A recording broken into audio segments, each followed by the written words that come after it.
నెకరకల్ పట్టణంలో సంఘాలు, మహిళా సంఘాలు, సంఘ బంధాలు వీటి ఆధ్వర్యంలో ప్రజాపాలన విజయోత్సవ ర్యాలీని చేసుకుంటూ దాదాపు సంఘాలకు ప్రభుత్వం ఇచ్చినటువంటి 1,70,00,000 చెక్కును ఈరోజు మేము పంపిణీ చేయడం జరిగింది.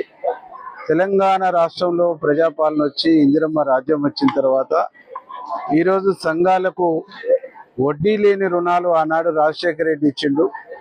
మళ్ళీ ఈనాడు రేవంత్ రెడ్డి ఇచ్చేటువంటి కార్యక్రమం ప్రారంభమైంది.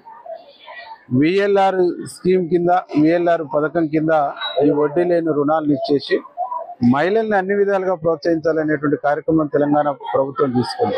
ఈరోజు మహిళలకు, సంఘాలకు క్యాంటీన్లు ఇచ్చి సంఘాలను ప్రోత్సహించడం, పౌల్ట్రీ లోన్లు ఇవ్వటం, వారికి చికెన్ షాపులు ఇట్లాంటివి పెట్టుకుంటే వాటితో పాటు టెంట్ హౌస్లు కూడా అవకాశాలు కల్పించడం.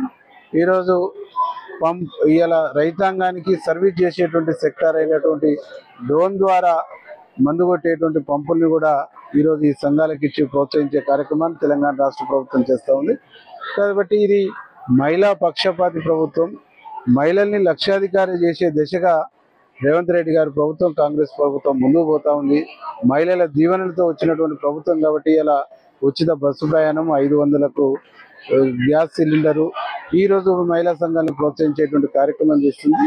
ఈ కార్యక్రమాలు ఇంకా కొనసాగాలంటే ఈ మహిళల దీవెనలు కూడా ప్రభుత్వానికి అవసరమని మేము రిక్వెస్ట్ చేయటం, ప్రభుత్వానికి అండగా ఉంటామని ఇలా మహిళా లోకము ప్రకటించడము ఆనందదాయకం, శుభ సూచకంగా భావిస్తాం. మరిన్ని వీడియోస్ కోసం ఛానల్ ని సబ్స్క్రైబ్ చేయండి. లేటెస్ట్ అప్డేట్స్ కోసం వాట్సాప్ ఛానల్ ని ఫాలో అవ్వండి. ఆ లింక్ డిస్క్రిప్షన్ లో ఉంది.